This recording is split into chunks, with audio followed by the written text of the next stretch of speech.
Chair now recognizes Ms. Young Kim.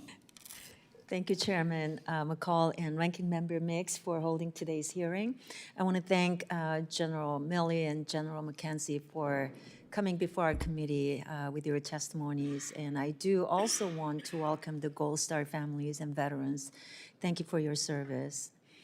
Following the chaotic withdrawal of, from Afghanistan, President Biden stated that he owes no apologies for how the withdrawal was conducted.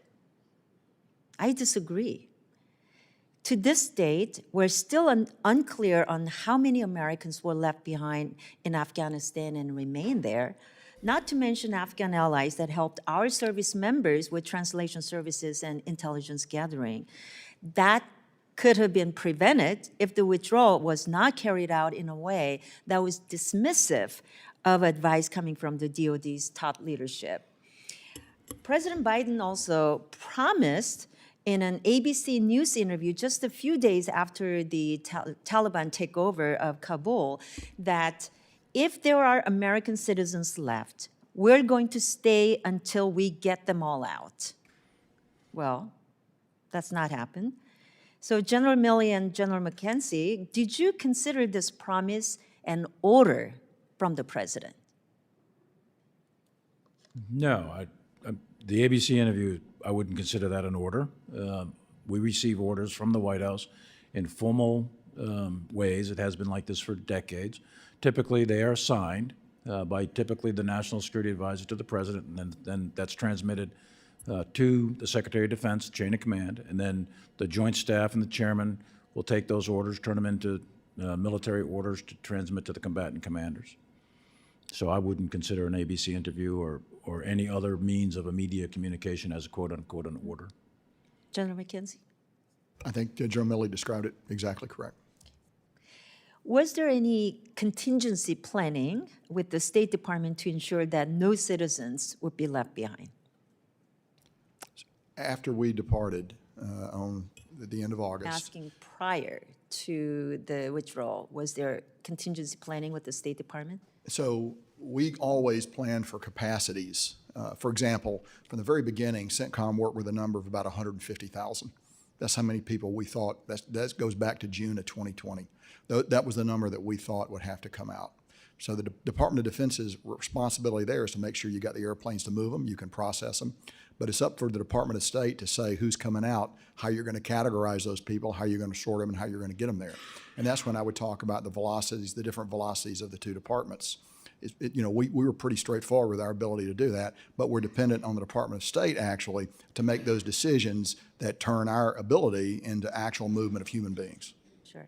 So we talked about how President promised that during that ABC News interview, but when did you realize that President Biden's promise would be broken?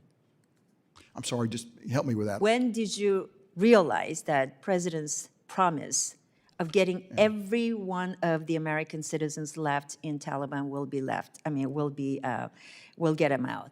When did you? Yeah, I would say by mid-July of 2021, I was concerned, given events in Afghanistan, about the state of the Department of State's planning and their ability to execute a NEO.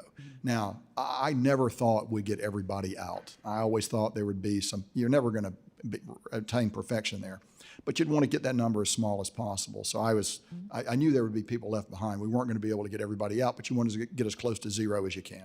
Were you told by that same administration just days later to leave Americans behind if it meant getting out by August 31st? No, I was never told that, but I would share with you my advice in late August was we needed to get out by the 31st. If we did not leave by the 31st, it was clear to me from our intelligence reporting and a number of other sources, we would have been fighting the Taliban. So I thought you want to get out by the 31st and then resort to diplomatic means to bring your citizens that don't get out by the 31st out. Otherwise, you're going to have to pour thousands more forces into Afghanistan just to stay there and permanently impair your opportunity to get citizens out, not to mention the tens of thousands of at-risk Afghans that you would like to get out that are actually, of course, at much higher risk.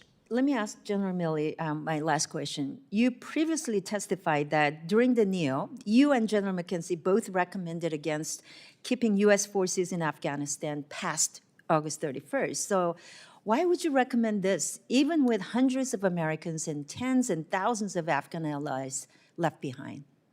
Well, for the very same reasons that John McKenzie just outlined. I think to keep them past the 31st, you're already at a very small number. You would have had to increase that number by tens of thousands in order to stay there and continue fighting now what would be the Taliban.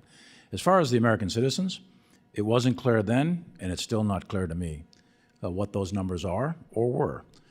And that was never clarified by anyone in the State Department, exactly how many, where they are, who they are they out in Herat, are they down in Kandahar? We can't, unless you put tens of thousands of troops in there, we cannot be bouncing around a country that's at war and trying to look for this person and that person. It's just not realistic. It's not a feasible course of action. And by the end of August, especially after the 26th Abbey Gate, absolutely not feasible. So at that point in time, your choices are extend well into September, October. You could look forever because you don't even know what number you're looking for, and you don't even know where they're at. So those weren't feasible or acceptable courses of action at the time, although I do understand the human desire, but didn't know numbers, didn't know necessarily where they were, and so on and so forth. So not a realistic option. Got it. Well, thank you very much. My You know, time's up. ladies, time's expired.